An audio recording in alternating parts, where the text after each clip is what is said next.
네, 안녕하세요. 네, 반갑습니다. 봄이 오는 것 같습니다. 여러분, 봄 소리 들을 줄 아세요? 봄이 오는 소리 들을 줄 아세요? 봄이 오는 소리를 듣나요? 아니면 봄이 오는 소식을 보나요?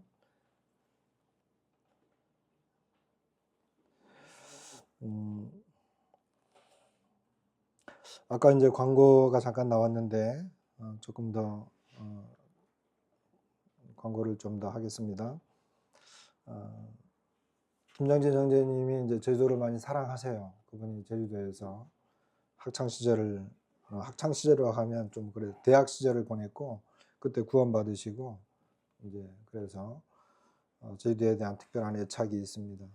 원래 이제 그분이 사랑이 많으시고 참 성품이 좋으신 분입니다. 제가 참 좋아하는 분이기도 하지만 김우정 형제님이 예전에 계실 때 김우정 형제님이 뭐 특별히 누구를 존경한다는 말을 안 했거든요. 어느 날 육지 갔다 오시고 난 다음에 이제 육지 갔다 오면 제가 꼭 물어봐요. 육지에 가서 뭐 집회가 어떻습니까? 교제는 어떻습니까? 어떤 말씀 전했습니까? 이런 교제를 많이 했었어요. 그런데 이제 하루는 갔다 와서 영진 형제님을 만났는데 영진 형제님 참 존경스럽다고 그러시더라고요. 그래서 저는 그때만 해도 잘 몰랐어요. 왜 뭐가 존경스러운지. 저는 존경 안 했거든요. 근데 이제 좀 알고 지내다 보니까 그분이 뭐 어떤 특별한 전도자나 교사나 이런 분이 아닌데도 그분의 삶을 통해서 또 어떤 성품을 통해서 그분이 왜 그런 이야기를 들어야 듣는지를 좀 알게 되었습니다. 어쨌든 이번에 이제 17일 날 오시는데 월요일 날 오셔서 월요일 날 가시거든요. 그런데 이제 금요일하고 토요일에는 이분이 개인적인 일이 있어요.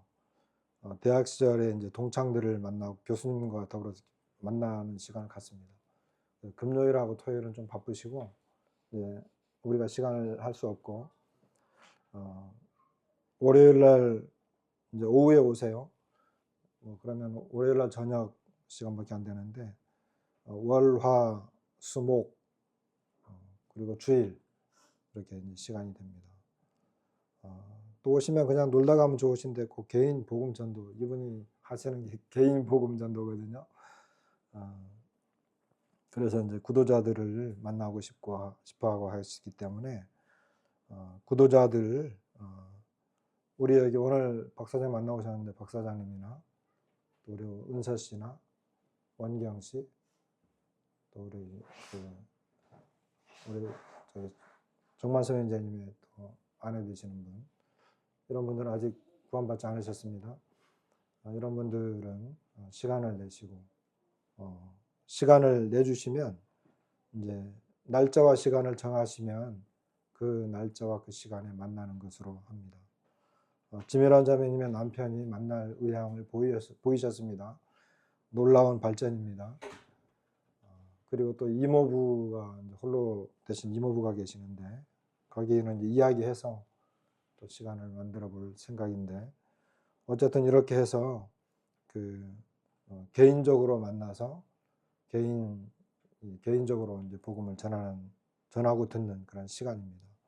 그래서 어떻게 하든지 한번 시간을 만들어 보시기 바랍니다. 이야기가 나온 김에 저는 이제 주로 이제 복음을 이제 전하고 싶습니다. 저는 전도자는 아닌데 제 은사를 봤을 때 저는 전도자는 아닌 것 같아요.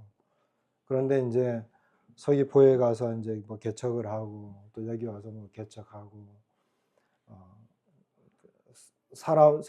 성도들은 없는데 교회를 이루어야 되기 때문에 교회를 이루려면 성도들이 있어야 되잖아요. 제주도는 뭐 특별한 어떤 이런 좋은 교회가 뭐 되어 있지 않고 그래서 유동인구가 많지 않아요. 그래서 어차피 여기서 복음 전해서 여기서 성도들이 얻어져야 되는데 그러려면 이제 복음을 전해야 되잖아요. 그래서 이제 어쩔 수 없이 복음을 전하기 위해서 뭐 전도용 서책자라든지 이 복음에 관련된 책자들을 많이 읽게 되어졌습니다. 저절로. 그러다 보니까 이제 이 복음에 관련된 이런 말씀이라든지 또 구도자를 대할 때 어떤 내용, 또 구도자의 심리 상태, 또 현재 상태 이런 것들을 감안을 해서 이제 개인적으로 복음을 전해야 되는 그런 상황이죠. 이제 그러다 보니까 이제 뭐 말씀 시간에도 이 복음적인 부분이 나오면 좀 강조를 하는 그런 것 같은데,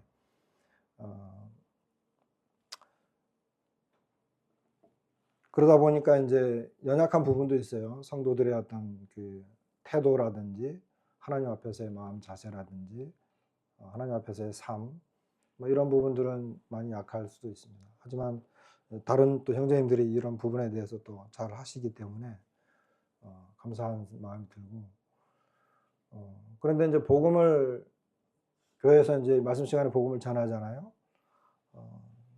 우리 강자매님이 그래요. 차 타고 가면서, 아니 형제님, 오늘 복음에 관련된 내용을 말씀을 전했는데 왜 사람들이 이 복음에 관련된 내용을 복음을 들으면서도 구원받지 못합니까? 이런 이야기를 몇 번 하셨어요. 좀 저도 힘들죠. 복음을 전하는데 사람들이 구원받지 않아요. 예전에는 제가 청년 때 그리고 한참 지나서까지도 주일날 이렇게 말씀을 전하잖아요. 그러면 이제 식사 시간 전에라든지 또는 식사 후에는 이런 강단 이쪽 뒤쪽이라든지 하여간 어느 구석에서 개인 교제 많이 했어요. 말씀 시간이 다 예배 말씀 시간 다 끝나고 나서. 그래서 대체적으로 구원받는 역사는 강단에서 복음이 전해져서 구원받는 게 아니고 개인 교제해서, 뭐 구원관점 들어보면 언제 뭐 강단 뒤에서 아니면 저쪽 그 뭐 상담실이나 저쪽 구석에서 어느 형제님하고 어느 자매님하고 개인 교제하다가 말씀을 깨닫고 구원받았습니다. 이런 간증을 많이 했거든요. 예전에는. 근데 오늘날에는 이 개인 교제가 다 사라졌어요.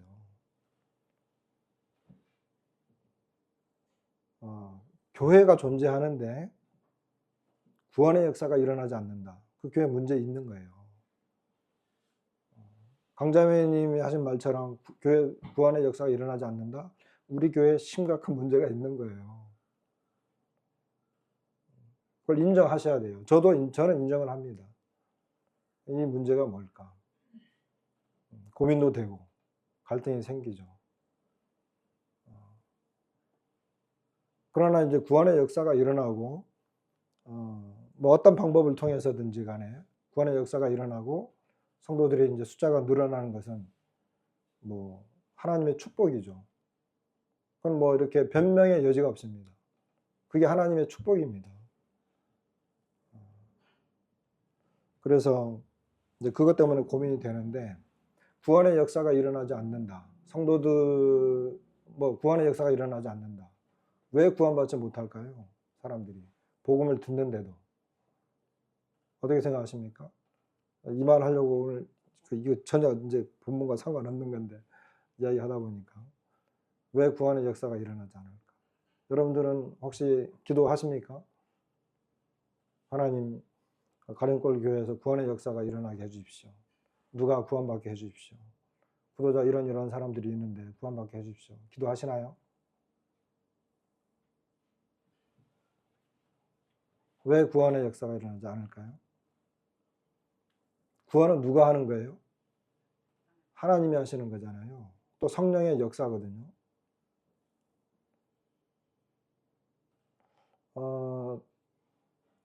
구약 성경을 읽다 보니까 사람의 그 힘으로 안 되는 것들이 있어요. 사람의 힘으로. 그런데 사람의 힘으로 안 되니까 하나님의 약속이 있었음에도 불구하고 사람이 자기 힘으로 안 되니까 의도적으로 어떤 다른 편법을 써서 그 하나님의 약속을 얻어보려고 하는 그런 것들이 있더라고요. 예를 들어 그 아브라함의 아내 사레 같은 경우가 그렇잖아요. 사레는 하나님이 자식을 주시겠다는 약속을 받았는데도 믿지 못했어요. 그냥 편법을 쓰죠. 자기 여종을 자기 남편에게 줘서 자식을 낳게 하죠. 그건 하나님의 뜻이 아니었죠.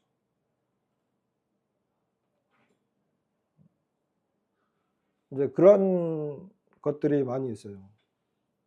이스라엘이 구원받은 것이라든지, 또 이스라엘이 살아간 모습을 보면 그들 스스로 뭔가 할 수 있다라고 생각을 했을 때 오히려 그런 길은 불가능하고, 불가능하니까 편법을 쓰게 되고, 하나님의 약속이 있음에도 불구하고, 그런데 이제 하나님의 뜻이 이제 하나님의 방법에 의해서 이루어져야죠.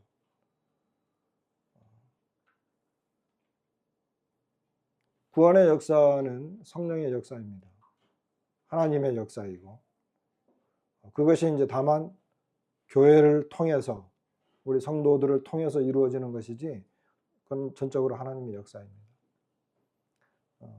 그래서 교회 안에 하나님의 역사, 성령의 역사가 그럼 어떻게 이루어져야 되나? 이 교회가 정말 구도자들이 계속 생겨나고, 그 교회로 오는 구도자들이 구원받고 하는 이런 역사들은 그럼 어떻게 생겨나야 되나? 성령의 역사. 성령께서는 제가 믿기로는 그렇습니다. 사람이나 교회나 그들이 하나님의 뜻을 순종하고 그 뜻을 따라가려고 하는 이 전적인 마음과 헌신이 있을 때 가능하다고 봅니다. 그때 성령이 역사하신다고 봐요. 교회 안에 뭐 시기와 질투라든지 하나님의 말씀과 뜻 뭐 이런 것들과는 전혀 관계없는 그런 교회라면 구원의 역사는 일어나지 않죠. 설령 구원의 역사가 일어났다 하더라도 불완전하죠. 그리고 이제 두 번째는 구원의 역사가 일어나지 않는 경우는 그 구도자들을 대하는 성도들의 태도입니다. 성도들은 구도자들이 이 자기 영혼의 문제 그리고 이 복음적인 부분에 관심을 가지도록 도와줘야 되거든요. 우리가 도와줘야 돼요. 그래서 성도들이 구도자들을 만나면 뭐 세상 이야기라든지, 물론 뭐 간접적으로 할 수는 있겠지만 세상적인 이야기, 어떤 세상과 관련된 여러 가지 이야기들을 할 수는 있지만 결국은 그 구도자가 자신의 심령을 돌아보고, 그리고 어떤 그 하나님 앞에 자신의 상태를 느끼도록 도와줘야 되거든요, 우리가. 그래서 예전에는 그랬어요. 저도 그랬어요. 뭐 지금 육지로 간 많은 그 우리 성도들이 있어요. 제가 몇몇 다 기억하고 있는데, 그 사람들이 구원받기 전에 교회에 와서 예배가 끝나면, 우리 저기 강현진님도 제가 기억해요. 지금도 신자주의 있을 때 그 교회에서, 그때는 구원받지 못하고 아내 때문에, 자식 때문에 교회에 밥 먹으러 온 적이 있어요. 그런 적 있으시죠? 예전에 옛날 이야기.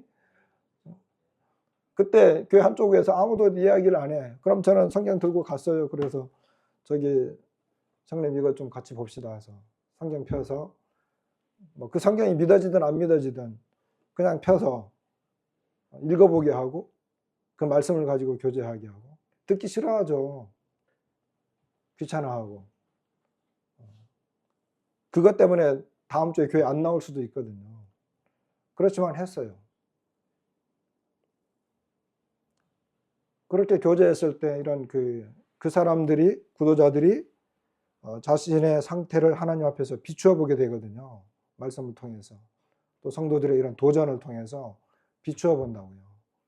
그렇게 했을 때 구원받는 거죠. 근데 성도들이 도와줘야 되는 거예요. 지금 우리 중에는 믿지 않는 남편 있잖아요. 우리 하영이 남편, 신랑도 있고. 우리 보선님 이제 얼마 전에 결혼해서 믿지 않는 아내가 있잖아요. 허순애 자매님 남편 믿지 않잖아요. 또 최근에 더해진 우리 정영재님 아내분도 계시고. 누가 도와줘야 되냐면 내가 도와줘야 돼요. 남편 된 내가, 아내 된 내가. 정말 엎드려서 기도해야 됩니다. 철저하게 기도해야 됩니다. 구원을 위해서. 시간을 정해놓고 내 남편이, 내 아내가 처음에는 핍박할지 모르지만 내 아내가, 내 남편이 나를 위해서 기도하고 있구나. 내 아내는 정말로 하나님을 신뢰하는 사람이로구나. 비록 믿지 않는 나와 살고 있지만 나를 정말 사랑하고 정말 저 남편과 아내는 하나님을 신뢰하고 믿는 사람이로구나. 그들이 보든 안 보든 언제나 시간을 정해서 말씀을 깊이 묵상하고 말씀 보는 시간을 가져야 되죠. 그래서 아내나 남편이 정해진 시간에 또는 꾸준히 경건한 자세로 하나님의 말씀을 읽고 기도하는 모습을 볼 때 그들의 도전을 받는다는 거예요. 그리고 결국 그 기도를 하나님 듣지 않으시겠습니까? 그냥 돈 버는 이야기, 세상 사는 이야기, 누구 만난 이야기, 유튜브에 누구 이야기, 정치 이야기 할 수는 있지만 도움이 안 돼요. 결국 성령께서 말씀을 통해서 역사하시기 때문에 그렇게 해야 돼요. 어떻게? 철저하게 해야 돼요. 왜? 더더욱 바로 나와 같이 있기 때문에 더 조심해야 되고 더 철저히 거기에 깊이 파고 들어가야 돼요. 그렇지 않으면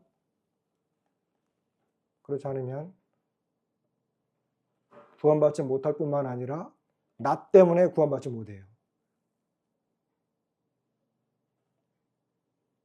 그러나 고린도전서에서 사도 바울은 믿는 아내로 말미암아 남편이 구원받을 수 있고 믿는 남편으로 말미암아 그 아내가 구원받을 수 있다고 했거든요.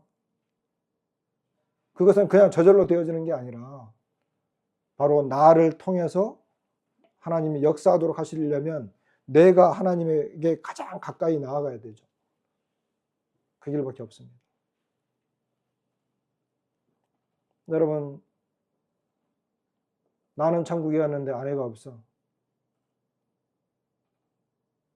아내는 천국에 갔는데 나는 천국에 갔는데 남편이 없어.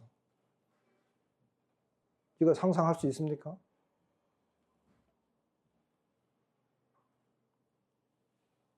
막연하게 그렇게 가는 게 아닙니다.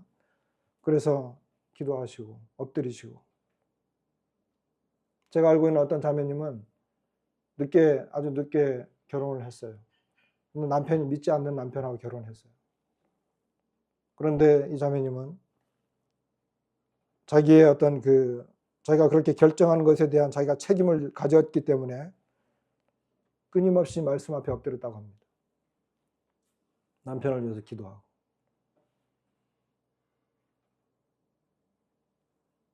그 모습을 본 남편이 결국 돌아왔어요. 왜 구원받았느냐? 자기 아내 때문에 구원받았다. 처음에는 핍박하고 반대하고 이렇게 무시했는데 돌아온다는 거예요. 성령의 역사죠. 두 번째는 본인에게도 책임이 있습니다. 구도자들 본인에게 책임이 있어요. 왜 구원받지 못해요? 구원받는다라고 하는 것은 나를 구원해 주세요라고 하는 거거든요. 살려주세요라고 하는 거거든요. 살려달라고 소리 지르질 않아. 나 좀 고쳐달라고 간절히 애원하지도 않아. 구원해달라고 간절히 해야 되는데 그게 없어요. 여러분, 살려달라고 안 하면 살려주지 않아요. 물에 빠졌는데 이 사람이 물에 수영도 못해. 죽어가는데 그냥 가만히 있어. 그러면 다른 사람이 볼 때 저 사람이 물에 빠진 사람인지 수영하는 사람인지 모르잖아요. 제가 6학년 때, 초등학교 6학년 때 물에 빠져 죽을 뻔한 적이 있어요. 동네 애들하고 이제 그 어딘지 정확히 기억이 안 나요. 무슨 계곡이거든요. 계곡에 이제 친구들하고 놀러 갔어요. 근데 거기는 꼭 1년에 한 번 한 명씩 죽는다는 곳이었어요. 큰 계곡인데 물이 이제 웅덩이처럼 깊이 있는데 특별히 한쪽 구석에 이제 더 깊은 데가 있어요. 그 주변은 이제 그냥 애들이 놀기 좋을 정도인데, 근데 이제 제 친구 한 명이 팍 물에 뛰어들어서 이쪽 여기서부터 저쪽 끝까지 막 멋지게 수영하더라고요. 그래서 저는 저렇게 하면 되는 건 줄 알았어요. 그냥 그 친구 가니까 저렇게 갈 수 있구나. 수영할 줄 모르면서. 그냥 물에 뛰어들었어. 근데 어떻게 해요? 안 가잖아요. 근데 이제 막 중간 조금 가가지고 이제 허우적거리면서 이제 애가 들어갔다 나왔다 막 하거든요. 그래 좀 있으니까 저도 이제 지금도 그 느낌이 있어요. 물이 이제 저보다 높으니까 내가 들어갔다가 바닥을 차고 이게 발이 닿으니까 이게 차고 나면 이제 올라오잖아요. 근데 잠깐 숨 쉬고 허우적거리다가 다시 들어가서 또 발 차고 또 올라오고 뭐 그런 상황이었어요. 근데 나중에 보니까 한 두어 명이 뛰어들더니 저를 양쪽에서 끌고 나왔어. 구해줬어요. 나중에 제가 친구들한테 물어봤어요. 너네 뭐 했냐? 그래. 너네 나 이렇게 막 물에 빠져 죽어가는데 너네 뭐 했냐? 그랬더니 너 장난치는 줄 알았어? 그랬대요. 너 장난치는 줄 알았어. 왜냐하면 제가 운동도 잘하고 뭘 잘하니까 그냥 장난치는 줄 알았대요. 살려달라고 애원해야 됩니다. 하나님께서 나를 간절히 찾는 자가 나를 찾고 부르짖는 자에게 내가 응답한다 그랬어요. 근데 이런 간절함이 없으니까 그밖에 어렵습니다. 어쩌다 보니까 이렇게 나와버렸는데, 어쨌든 이제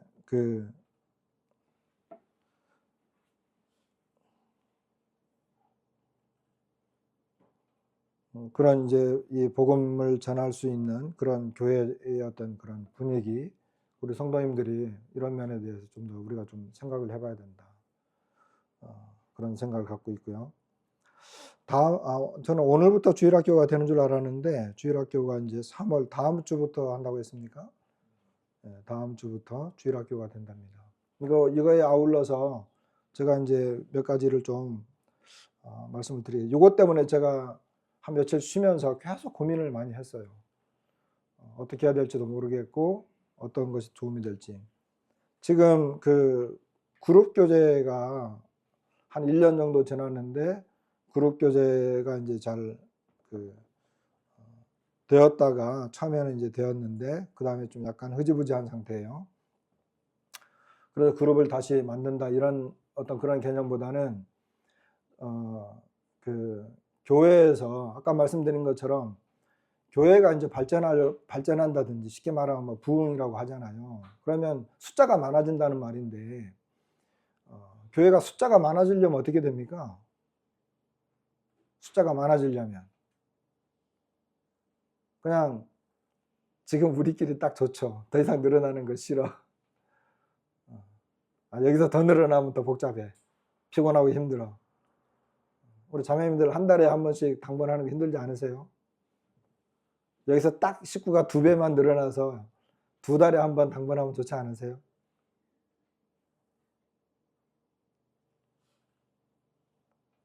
어떻게 생각하세요? 어쨌든 식구가 늘어나려면 복음을 전하는 길 외에는 방법이 없어요. 그래서 복음을 전해야 되는데 이 복음 전도반을 모집합니다. 그래서 나는 이 복음을 전하는 것으로 내가 좀 교회에서 봉사하고 싶다. 그리고 전도하는 것으로 내가 좀 이렇게 봉사하고 싶다. 그리고 나는 하나님 앞에서 이 복음을 전하는 일에 좀 힘을 좀 쓰고 싶다. 그리고 복음을 전하는 것도 하나의 또 기술이기도 하거든요. 복음을 전하고 싶은 마음만 있어서는 안 돼요. 복음을 전하는 것도 또 기술이 필요해요. 그래서 이 복음을 잘 전하고 싶은 이런 스킬, 그런 기술을 내가 좀 더 얻고 싶다. 조금 더 쉽게 말하면 전문적인 사람이 되고 싶다. 복음을 전하는 전문적인 사람이 되고 싶다. 이런 복음 전도반을 모집을 하고 거기에 이제 내가 가담하고 싶으시면 거기에 이제 지원하면 됩니다.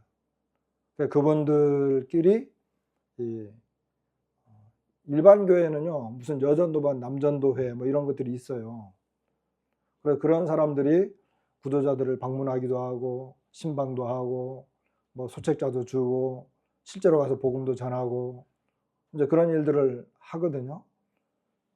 근데 우리는 그것도 제대로 못하고 있잖아요. 현실적으로.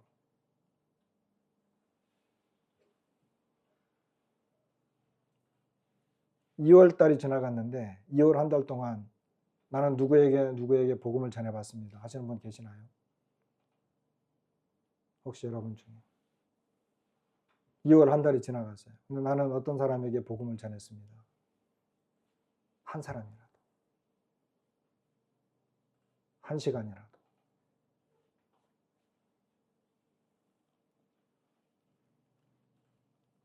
우리 실정이 이래요.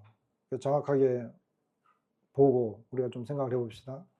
그래서 근데 이제 이런 그 복음 전도반이 있으면 서로가 서로에게 힘이 되고 또 교회에서 이제 어떤 그런 그 책임을 주기도 하고 또 훈련도 받고 이러면 이제 좀 더 나을 수 있다는 생각이 듭니다. 그래서 이 복음 전도반을 모집을 합니다. 두 번째는 이제 다음 주부터 주일학교 하면 보통 어린이 주일학교만 생각을 하는데 원래 주일학교는 주일날 이루어지는 학교예요. 거기에는 어린이도 있고 유아반도 있고 학생들도 있고 성인 다 포함해서 원래 주일학교가 그런 거거든요. 근데 주일학교 하면 어린이만 생각을 하는데 그 개념을 떠나서 이제 그 이번에 제가 그 두 번째로 말씀드리고 싶은 것은 나는 교회에서 이 교사의 일을 하고 싶다. 나도 배우고 또 나는 이 어린이라든지 구도자라든지 또 다른 사람들 이 가르치는 것 또는 어떤 성경 공부나 어떤 이런 그런 내용을 조금 더 심도 있게 공부를 하고 싶다. 그리고 그런 내용들을 가지고 서로 그 가르치는 일에 봉사하고 싶다. 교사반. 이것이 이제 어린이들이 될 수도 있고 청년들이 될 수도 있고 또 어른들도 될 수 있습니다.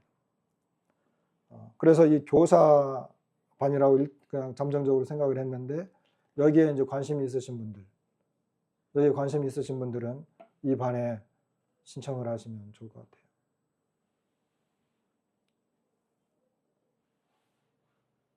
우리 교회는 교사들이 있습니다. 그리고 얼마든지 이런 실제 교사들이 있거든요. 실제 교사들이 있는데 이 좋은 제목을 가지고 있으면서도 지금 제대로 활용을 못하고 있어요.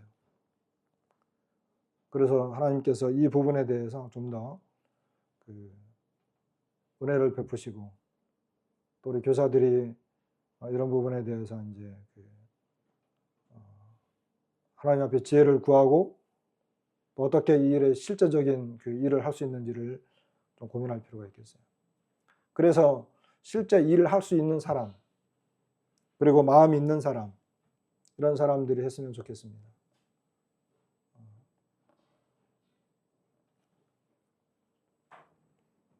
그리고 이제 뭐 장년부 우리 교회는 이제 장년부 노년부층이 많아졌어요. 그리고 서귀포 지역에도 이제 그 식구들이 좀 더 생겼고 저는 참 감사한 것이 제가 이제 존경하고 사랑하는 우리 이제 유능한 우리 형제님들이 계셔요. 오래되셨고 정말 하나님을 경외하는 이런 형제님들이 계신 것에 대해 감사하는데 이런 분들과 더불어서 이 교회가 좀 실제적으로 뭔가 일을 하는 그런 일들을 좀 했으면 좋겠다. 이렇게 하면 봄이 오는 소리가 들리지 않겠습니까? 시간이 많이 지났습니다. 많이 지나버렸는데 오늘 그 본문 말씀을 짧은 본문을 택해서 되는 데까지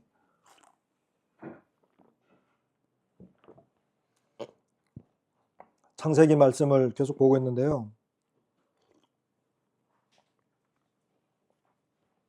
오늘 4장 1절부터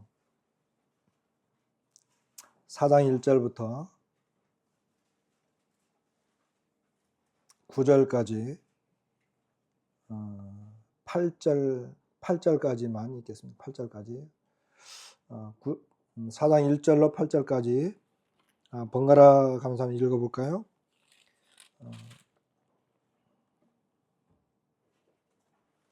제가 먼저 읽겠습니다.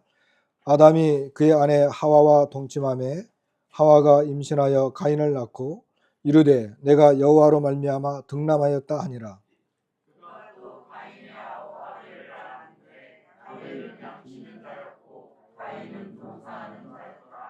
세월이 지난 후에 가인은 땅의 소산으로 제물을 삼아 여호와께 드렸고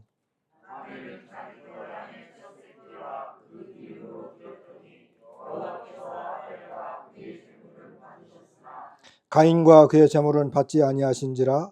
가인이 몹시 분하여 안색이 변하니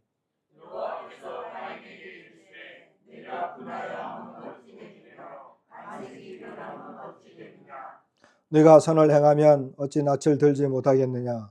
선을 행하지 아니하면 죄가 문에 엎드려 있느니라.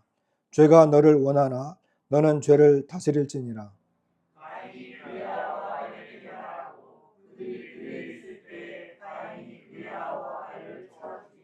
네.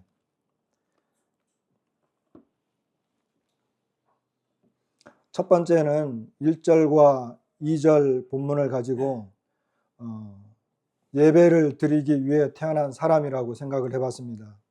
왜냐하면은 아담이 하와와 동침을 했는데 하와가 임신해서 가인을 낳았습니다. 그리고 그가 말하기를 내가 여호와로 말미암아 득남하였다 그랬거든요.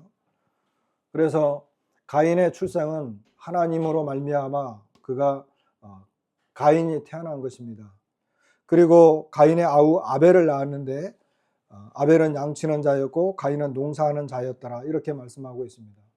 여러분 결혼을 해서 자녀를 낳는 것 얼마나 축복스럽습니까? 하나님께서는 하와에게 분명히 말씀하셨어요.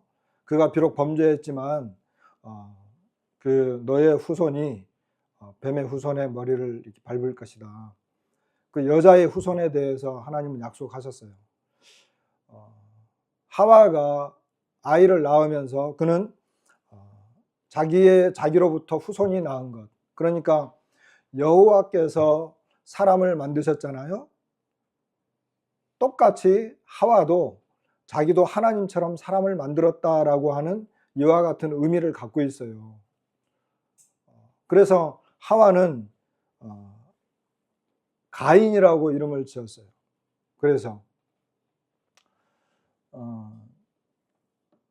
이제 조금 더 지난 다음에 아벨이라고 하는 동생도 이렇게 낳았습니다. 자녀를 낳는다는 것, 그리고 자녀를 낳고 이렇게 자녀가 장성한다는 것, 이와 같은 것은 하나님이 주신 축복이죠. 하나님께서 번성해라, 충만해라, 복을 주신 것이기 때문에 결혼해서 자녀를 낳고 번성하고 충만하는 것은 하나의 축복입니다. 그런데 이 가인과 아벨이 태어나는데 이 사람들은 여호와로 말미암아 태어났다라고 하는 걸 보면 사람은 여호와로 인해서 태어난 것이 맞습니다. 사람이 태어날 때 하나님으로 말미암아 태어나지 않은 경우는 없어요. 하나님이 모든 사람을 다 알고 계세요. 그리고 모든 사람의 그 일생을 다 알고 계세요. 모든 사람은 하나님의 그 주권 아래 다 있어요. 그렇다고 한다면 사람은 태어날 때부터 여호와로 말미암아 태어났기 때문에 그 여호와로 말미암아 태어난 사람들은 하나님 앞에 예배를 드려야 되는, 하나님을 섬겨야 되는, 또는 하나님의 말씀을 따라야 되는 그와 같은 그 존재로 태어나는 거죠. 형제를 낳았어요. 형을 낳았고 또 동생을 낳았어요. 다른 사람들은 언급이 되지 않았어요. 가인이 첫째 아들인지 그건 잘 모르겠어요. 그러나 어쨌든 가인과 아벨을 이렇게 낳았는데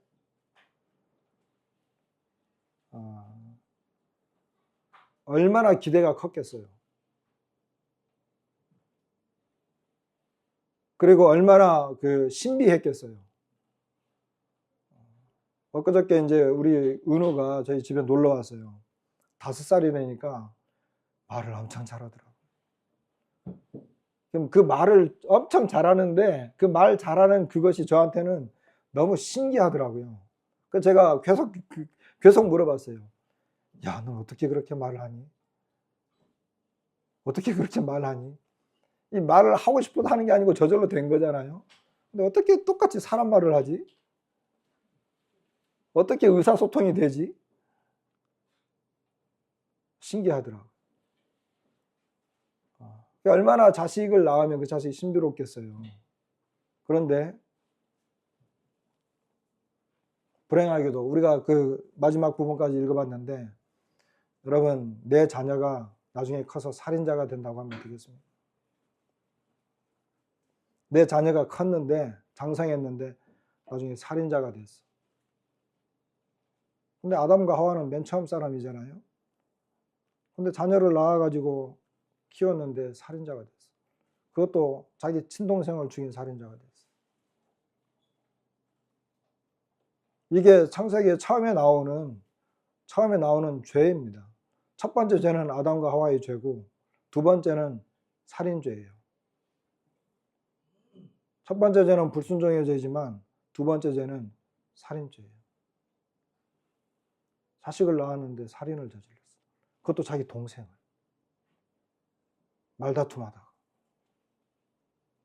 말다툼한다고 동생을 죽였어. 성경은 참 놀랍잖아요. 신기해요.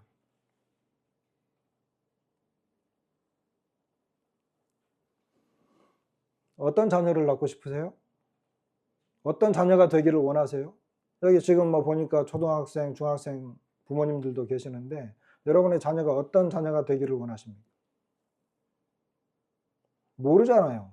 나중에 일은. 우리가 다 모르잖아요.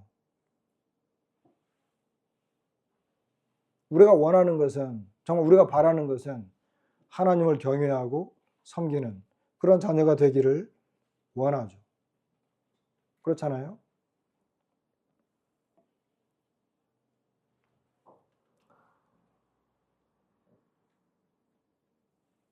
읽지는 않았는데 창세기 4장 25절 말씀 봐보세요.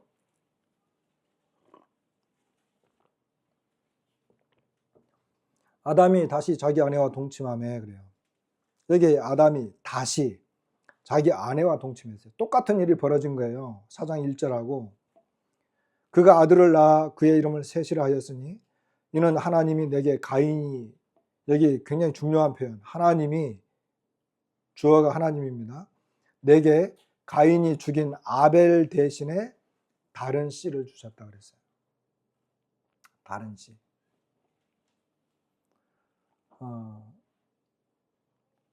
어쩌면 하와는 가인을 통해서 여자의 후손이 이어지고 하나님께서 약속하신 그 약속이 이루어질 것을 기대했을지 몰라요. 그러나 그것은 멀어지는 것 같습니다. 왜냐하면 가인은 전혀 그런 사람으로 안 보였거든요.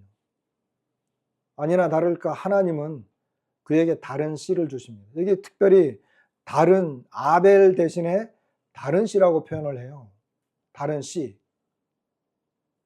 이것은 하와가 여호와로 말미암아 사람을 등남했다라고 하는 건 사람을 낳았다는 거거든요. 그런데 두 번째에는 다른 씨를 주셨다 그래요. 아벨 대신에 다른 씨. 가인 대신이 아니고 아벨 대신에. 형이 죽인 그 동생 그 대신에 다른 씨를 주시는 거죠. 씨는 뭐예요? 씨는 생명의 그 근원이죠. 그 씨를 통해서 생명이 계속 이어지는 거잖아요. 시작이잖아요, 시작. 그러니까 아벨은 없어져 버렸는데 아벨 대신에 다른 생명의 이 씨를 주신 거예요. 이것은 이제 그 사람을 통해서 하나님의 그 약속을 이루어 가겠다는 거거든요. 우리는 알지 못해요, 여러분. 물론 이것은 영적으로 어떤 신학적으로 보면 이것이 그리스도까지 이어지는 거지만 이것을 우리한테 생각을 해봅시다. 우리는 몰라요. 내 자녀가 어떻게 될지. 우리의 자녀가 마냥 사랑스럽고 귀하게만 여겨지지 그 자녀가 어떻게 될지는 몰라요. 그리고 더 중요한 것은 나의 믿음을 이어받아서 그 믿음의 씨를 그대로 이어받아서 이 사람이 계속 하나님의 약속을 이루어갈지는 이에 대해서는 모르는 거예요. 중요한 거죠.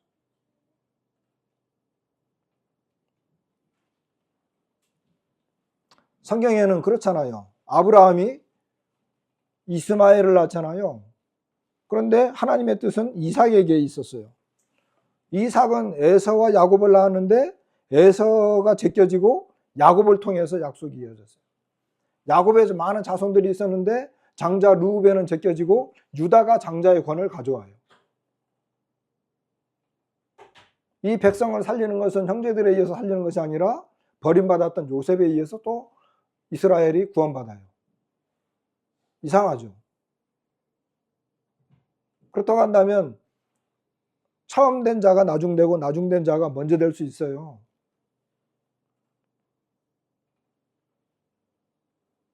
성경에서 보여주는 것은 우리가 이해하기 어렵지만 하나님은 전혀 예기치 않은 다른 경로를 통해서 자신의 약속을 이루어가는 걸 보게 되죠.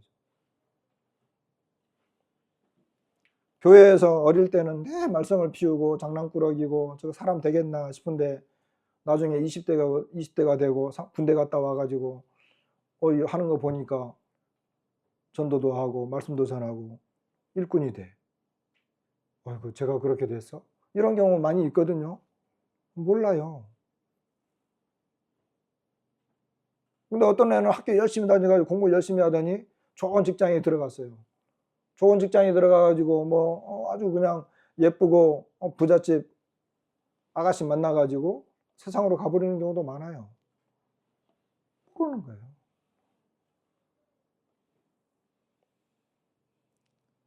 그래서 예배를 드리기 위해 태어난 사람들인데 모른다. 근데 그 다음을 좀 보게 되면 본문으로 다시 가보겠습니다. 자, 이 사람들이 어떻게 했느냐면 4장 3절로 5절입니다. 자, 가인은 농사하는 사람이었고 아벨은 목축하는 사람이었잖아요. 근데 가인은 땅의 소산으로 제물을 삼아서 하나님께 드렸고 아벨은 양의 첫 새끼와 기름으로 하나님께 드렸다 그랬어요. 근데 중요한 것은 하나님이 아벨과 그의 제물은 받았어요. 그런데 가인과 그의 제물은 받지 않았어요. 그러니까 가인이 몹시 분노했죠. 그리고 안색이 변했다 그랬어요. 이 내용의 주제는 예배는 합당하게 드려져야만 한다는 거예요. 예배는 합당하게 드려져야만 한다. 오늘 우리는 예배를 드렸습니다. 여러분, 오늘 우리 예배 드렸잖아요. 저와 여러분이 드린 예배 하나님 받으셨을까요? 여러분 예배 드리러 오는데 하나님이 내가 오늘 드리는 예배를 얼마나 기쁘게 받으실까? 이런 생각 하면서 오시나요? 어떤 생각을 하세요? 그리고 예배를 드리면서 하나님이 내 예배를 받으실까? 만일에 내가 드린 예배를 하나님이 받지 않으면 그런 생각이 들어. 그럼 어떻게 될까요? 예배가 기쁠까요? 슬플까요? 부담이 될까요?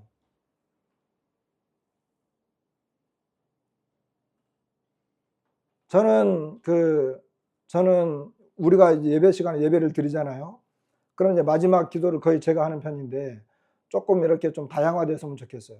떡과 잔도 좀 다양화됐으면 좋겠어요.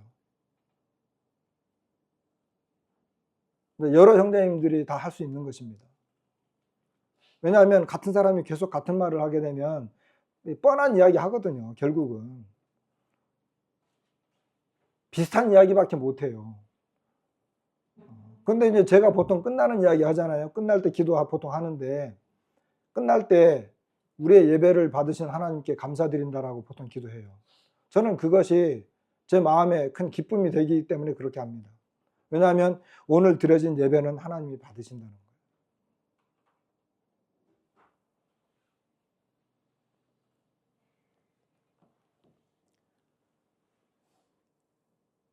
만약에 예배를 하나님이, 우리가 드린 예배를 하나님이 받지 않으셨다 그러면 우리가 예배를 드린 보람이 없잖아요, 사실. 여기 가인처럼. 그러면 저와 여러분은 어떤 믿음을 가져야 될까요? 오늘 그런 거에 대해서 약간 교훈이 될 그런 내용이 되기도 하겠지만, 그러나 이제 우리가 예배 시간에 내가 드린 이 예배를 하나님이 받으신다는 확신은 그럼 어디에서 나오는 걸까? 제가 몇 구절만 읽어 드릴게요. 요한복음 15장 16절을 보면, 너희가 나를 택한 것이 아니요 내가 너희를 택하여 세웠나니 이는 너희로 가서 열매를 맺게 하고 또 너희 열매가 항상 있게 하여 내 이름으로 아버지께 무엇을 구하든지 다 받게 하려 함이라. 정말 이 말씀은 놀라운 말씀이에요. 귀한 말씀이에요. 하나님이 우리를 택해 주셨어요. 왜? 우리로 하여금 열매를 맺게 하도록. 우리가 예전에는 어떤 열매를 맺었어요? 하나님이 택해 주셨다라고 하는 걸 우리가 모를 때, 내 마음대로 살아갈 때, 그때 우리가 맺은 열매는 말하기도 부끄러운 것들이죠. 근데 우리는 이제 하나님을 위한 열매를 맺을 수 있게 됐어요. 근데 더 놀라운 것은 항상 그렇게 하겠다고 하는 건데, 내 이름으로 아버지께 무엇을 구하든지 다 받게 하겠다. 얼마나 놀라워요. 이제 하나님과 우리 사이에 막힌 게 없다는 거예요. 하나님과 우리 사이에 예수 그리스도가 통로가 되셔서 예수 그리스도로 말미암아 하나님과 나 사이에 가장 강력한 친밀감이 이루어졌다는 거예요. 내 이름으로 아버지께 무엇을 구하든지 다 받게 하겠다는 거예요. 그 다음에 비슷한 말씀인데 요한복음 16장 23절 24절에는 그날에는 너희가 아무것도 내게 묻지 아니하리라. 내가 진실로 진실로 너희에게 이르노니 너희가 무엇이든지 아버지께 구하는 것을 내 이름으로 주시리라. 지금까지는 너희가 내 이름으로 아무것도 구하지 아니하였으나 구하라. 그리하면 받으리니 너희 기쁨이 충만하라. 이건 기도에 관련된 내용이기도 하겠지만 단순한 기도가 아니에요. 이것은 나와 하나님과의 관계예요. 기도는 예배와 관련되어 있는 것입니다. 기도 자체가 예배는 아니지만 예배와 관련되어 있어요. 그런데 주님이 하나님과 우리 사이에 이루어 놓으신 그 예수 그리스도로 말미암아 내가 아버지께 어떻게든지 나아갈 수 있다는 거예요. 예수 그리스도를 통해서. 그리고 그 아버지는 예수 그리스도를 통해서 나에게 얼마든지 줄 수 있다는 거예요. 이건 하나님과 나가 거의 하나 됐다는 거거든요. 내가 예수 그리스도 때문에 얼마든지 나아갈 수 있다. 누구에게? 아버지에게. 그리고 그 아버지는 나에게 예수 그리스도를 통해서 얼마든지 풍부한 삶을 제공해 줄 수 있다. 나에게 기쁨을 줄 수 있다는 거예요. 기쁨이 충만하게 하기 위해서. 그렇기 때문에 우리는 오늘 우리가 누구의 이름으로 나아갔습니까? 떡과 잔을 보면서 우리는 누구를 의지해서 나갑니까? 누구를 기억합니까? 예수님 때문이죠. 그렇기 때문에 우리와 하나님 사이에는 막힌 게 없어요. 예수 그리스도에 인해서 가장 친밀한 교제예요. 주의 만찬은 또 다른 의미로 교제입니다. 교제. 누구와? 하나님과 나와의 교제입니다. 떡을 뗄 때 그 떡이 내 안에 들어오고 잔을 마실 때 그 잔이 내 안에 들어와서 나와 하나가 되는 것입니다. 그리고 한 떡에 참여하기 때문에 한 떡에 참여하는 우리는 또 하나입니다. 이건 친밀한 교제예요. 예배는 어려운 표현으로 예배이지만 사실은 예배는 하나님과의 교제이기도 합니다. 구약 성경에 화목제라고 하는 게 있어요. 화목제는 놀라운 제사예요. 화목제물은 왜 놀라운 제사냐면은 예물을 드리는 사람이 가서 제단에다 제물을 바쳤어요. 그리고 그 제물을 바치면 제사장들이 그 제물을 먹는데 그 화목제로 드려진 제물은 제사장들과 그 제물을 드린 사람이 함께 먹도록 돼 있어요. 함께. 그러니까 그 화목제물로 드려진 그 제물은 이 제사장들이나 드리는 사람들이 함께 하나로 교제할 수 있는 거예요. 놀라운 일이죠. 그렇기 때문에 우리가 드리는 예배는 하나님이 받아주시는 것입니다. 좀 더 구체적으로 이야기하면 히브리 잘 아는 말씀이지만 히브리서 10장 16절에는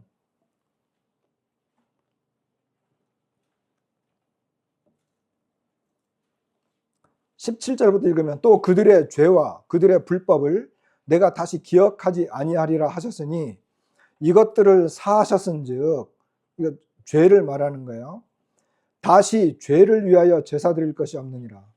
그러므로 형제들아, 우리가 예수의 피를 힘입어 성소에 들어갈 담력을 얻었나니 그 길은 우리를 위하여 휘장 가운데로 열어놓으신 새로운 살길이요 휘장은 곧 그의 육체니라. 또 하나님의 집 다스리는 큰 제사장이 계심에 우리가 마음의 뿌림을 받아 약한 양심으로부터 벗어나고 몸은 맑은 물로 씻음을 받았으니 참 마음과 온전한 믿음으로 하나님께 나아가자. 담력을 얻었다. 예수의 피를 힘입어서 휘장 가운데로 들어가자. 그리고 우리에게는 큰 제사장이 계셔서 우리의 이 악한 양심으로부터 벗어나고 깨끗이 씻음을 받았기 때문에 참 마음과 온전한 믿음으로 하나님께 나아갈 수 있게 되어진 것입니다. 하나님 받으시는 거죠. 그래서 우리가 예배를 드릴 때에는 하나님이 우리의 예배를 기뻐하시는구나. 우리 하나님 앞에 담대히 나아가서 드리는 거예요. 대신에 우리가 하나님 앞에 나올 때 우리는 좀 더 어때요? 깨끗해진 마음으로, 정결해진 마음으로, 진실한 마음으로 하나님을 경외하면서, 물론 우리가 예배를 드리러 올 때 그렇다라고 저는 생각을 합니다. 예배 드리러 오는데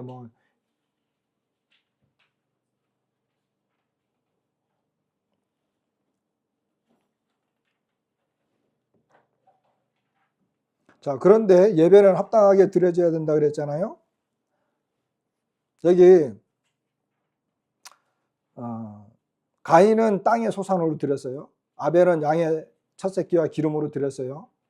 그런데 이 어떤 게 더 좋은 거예요?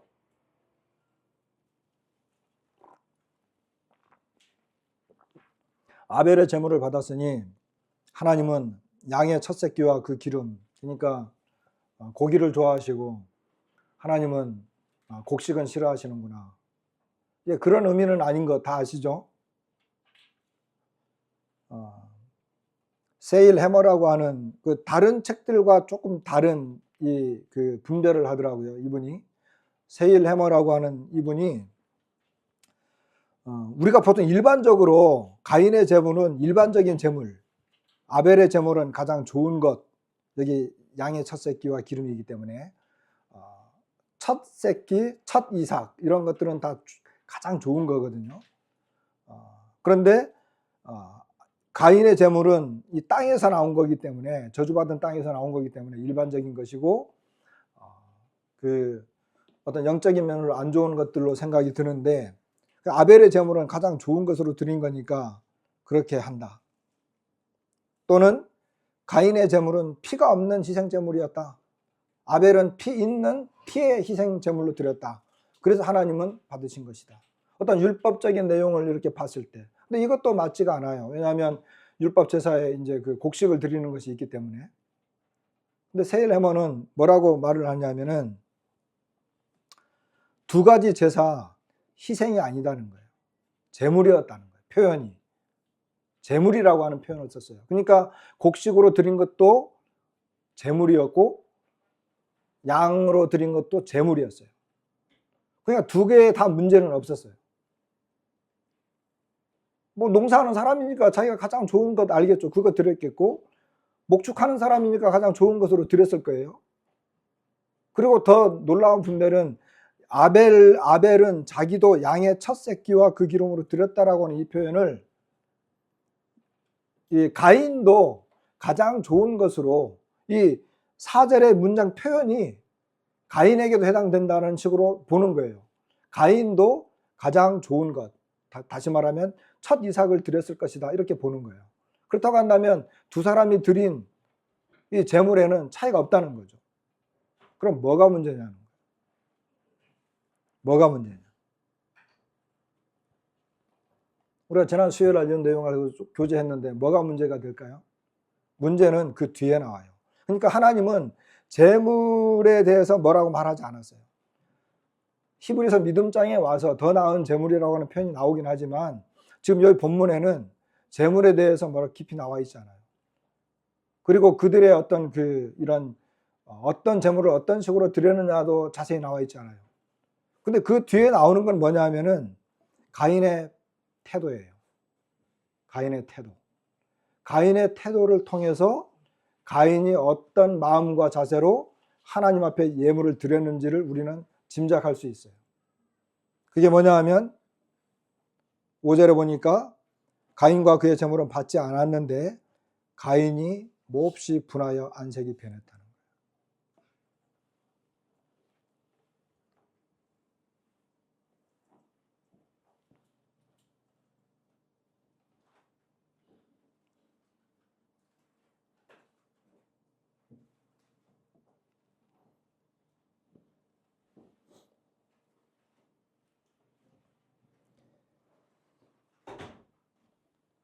가인과 그의 제물은 받지 않았는데 가인이 몹시 분하여서 안색이 변했습니다. 여기 가인은 분노했습니다. 이것은 하나님을 향한 분노입니다. 적개심입니다. 이 하나님을 향한 분노는 바로 이어서 동생을 향한 분노로 바뀝니다. 그래서 죽입니다. 그리고 그의 안색이 변했다라고 하는 것은 영어 성경, 대부분의 영어 성경에, 그리고 다른 번역본에 보니까 그의 이 고개를 떨구었다로 이렇게 번역이 됩니다. 고개를 떨구었다. 고개를 숙였다. 우리가 보통 이제 일반적으로 어떤 잘못한 거나 또는 뭐 이렇게 죄를 짓거나 잘못된 마음을 가지고 높은 사람이나 나를 잘 알고 있는 사람 앞에 서면 고개를 잘 못 들잖아요. 그 사람이 뭔가 한 행동이나 태도가 올바르다면 그러지 않겠죠. 근데 이 가인은 분노와 고개를 떨구는 이런 표정을 하는 걸 보게 됩니다.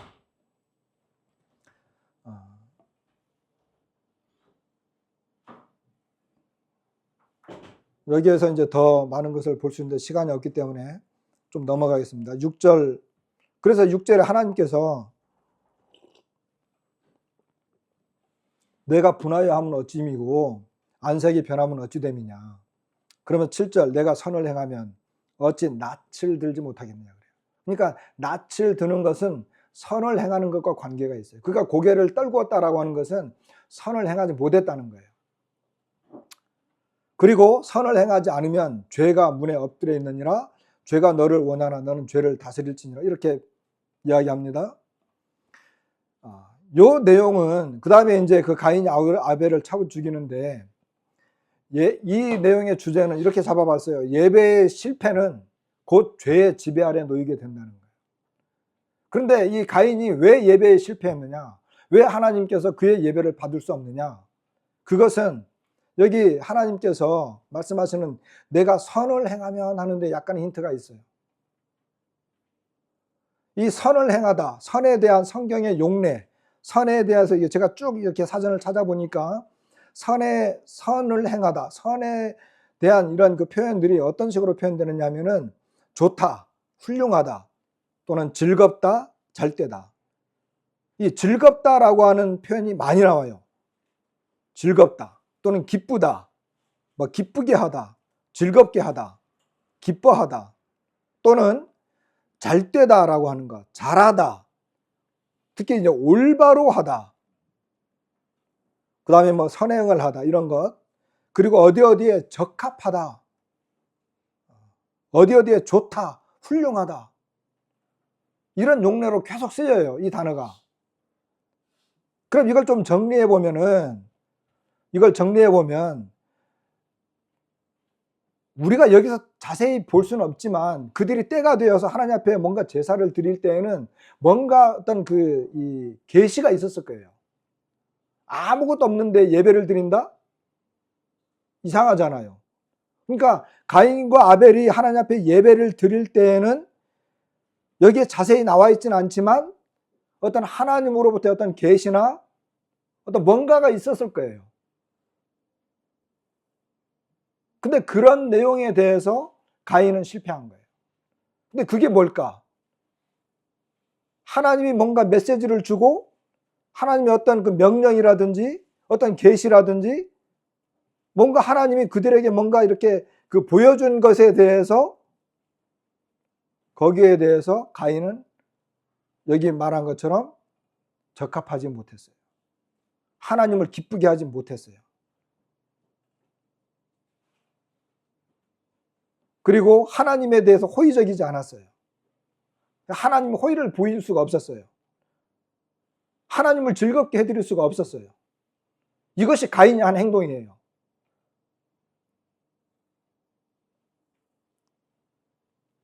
그래서 선을 행한다라고 하는 것을 좀 정리해 보면은 하나님의 뜻에 알맞거나 올바로 행함으로 하나님을 향한 호의적인 마음으로 하나님을 기쁘고 즐겁게 해드리는 것.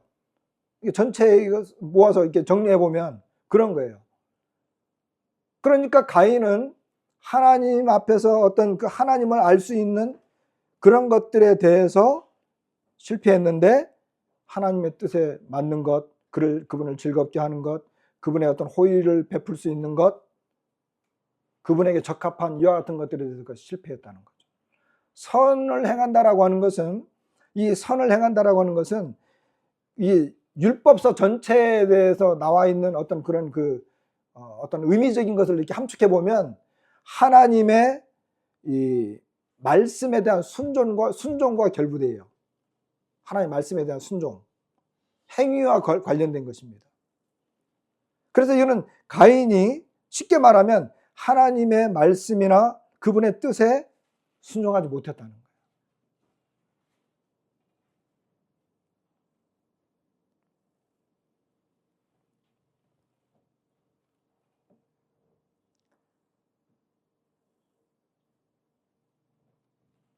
반면에 아벨은 그대로 순종했다는 것이 되겠죠.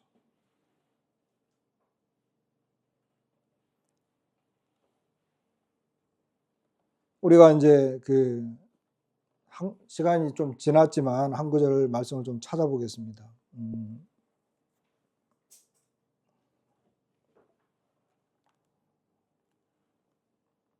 예레미야서 7장을 볼까요? 예레미야서 7장.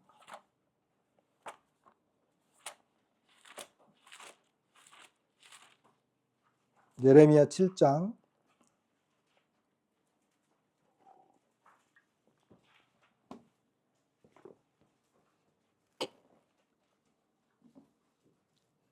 1절부터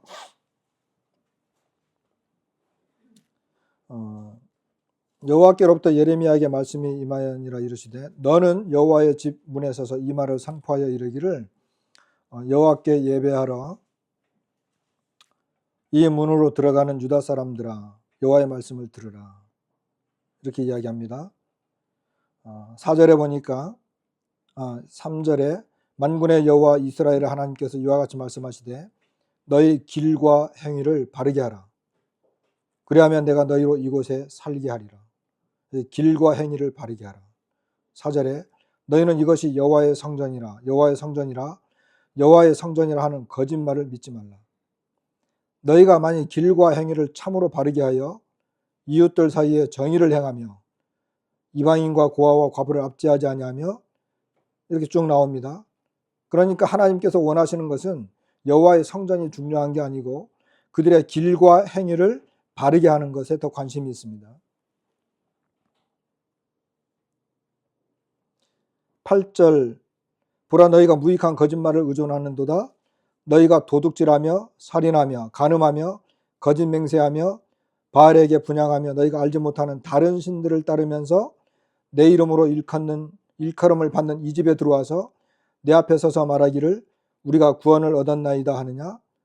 이는 이 모든 가증한 일을 행하려 함이로다. 이렇게 이야기해요. 그러니까 그들은 그들의 길과 행위가 정말 그 악한 것들을 행하면서도 구원받았다. 이렇게 이제 이야기를 하는 거죠.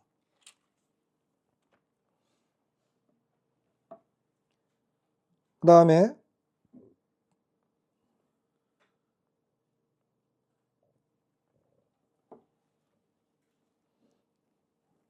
21절에 보면 만군의 여호와 이스라엘 하나님께서 이와 같이 말씀하시되 너희 희생 제물과 번제물의 고기를 아울러 먹으라. 사실은 내가 너희 조상들을 애굽 땅에서 인도하여 낸 날에 번제나 희생에 대하여 말하지 아니하며 명령하지 아니하고 오직 내가 이것을 그들에게 명령하여 이르기를 너희는 내 목소리를 들으라. 그리하면 나는 너희 하나님이 되겠고 너희는 내 백성이 되리라. 너희는 내가 명령한 모든 길로 걸어가라. 그리하면 복을 받으리라 하였으나 그들이 순종하지 아니하며 귀를 기울이지도 아니하고 자신들의 악한 마음의 꾀와 완악한 대로 행하여 그 등을 내게로 돌리고 그 얼굴을 향하지 아니하였으며. 이렇게 이야기하는 걸 보게 됩니다. 그러니까 하나님께서는 번제나 희생에 대해서 말한 것보다는 그거에 대해서 명령했다기보다는 이스라엘 백성들에게 진짜 명령한 것은 내 목소리를 듣고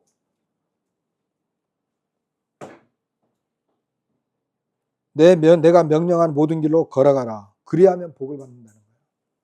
여러분 가인이나 아벨이 제물을 드렸지만 하나님께서 곡식이 부족한 분도 아니고 양이 부족한 분도 아니고 이스라엘 백성들이 수많은 제물과 희생을 드렸지만 하나님이 들에 있는 산에 있는 모든 짐승이 다 내 것이다. 내가 무엇이 부족해서 너네 것을 받겠냐. 그럼 하나님이 원하시는 게 뭐냐는 거예요. 하나님은 하나님의 말씀, 하나님이 그 명령하신 그 명령과 규례, 그 길, 그게 뭐겠어요? 선한 행위와 관련되어 있는 거죠. 근데 가인은 그 선한 행위를 버렸습니다. 그걸 어떻게 할 수 있느냐 하면 그 뒤에 나오는 이 가인의 태도가 그래요. 가인의 태도가. 하나님을 향한 적개심, 그리고 그 분노, 그리고 그가 고개를 떨구었다라고 하는 것은 그가 하나님의 말씀을 외면했다는 거예요. 우리가 하나님의 말씀을 따라서 우리가 이제 그 성경을 보다 보면 그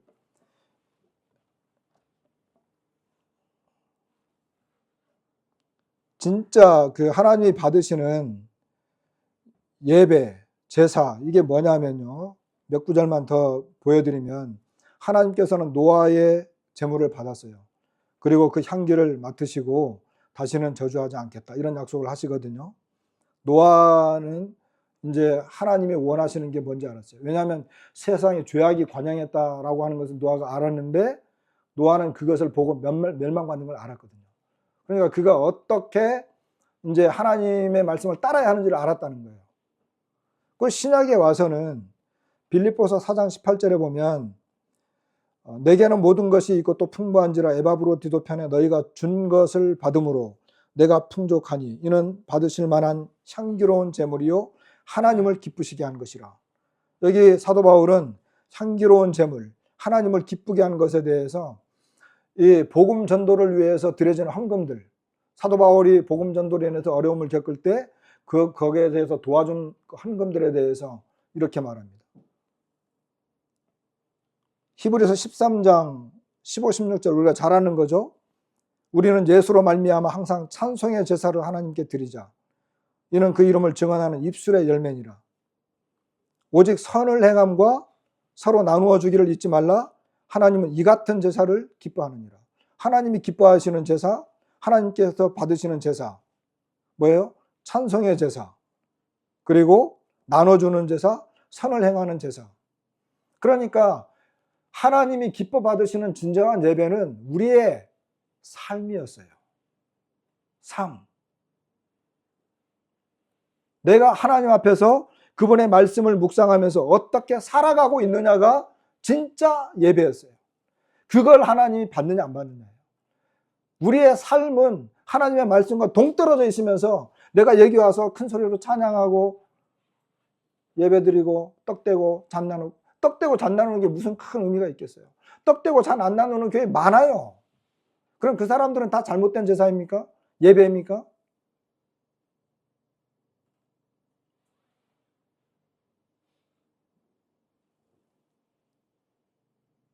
가인의 삶을 보니까 하나님이 받을 수가 없었던 거예요. 가인을 받을 수가 없었던 거예요. 왜? 하나님이 원하시는 그런 삶을 살고 있지 못하고 있기 때문에.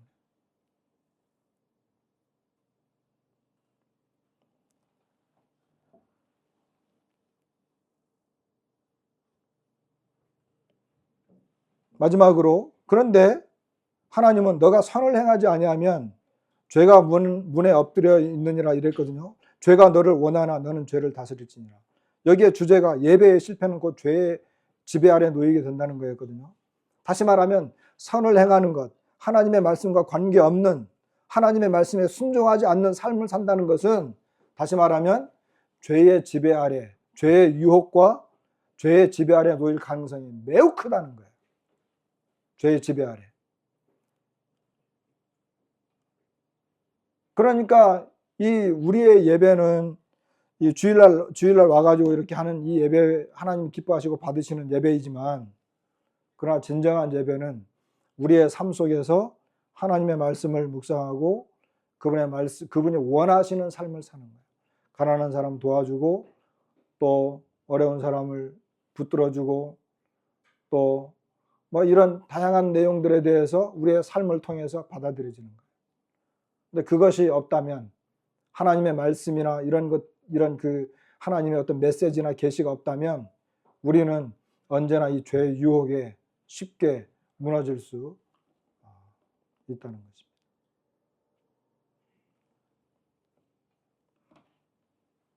그래서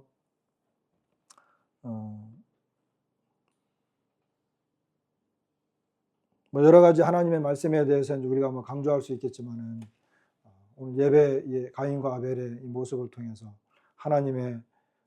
하나님께서 받으시는 예배는 뭔가, 하나님께서 받지 않으시는 예배는 뭔가, 이런 부분에 대해서 우리가 생각을 해봤습니다. 시간이 많이 지나버려서 죄송합니다. 마치겠습니다.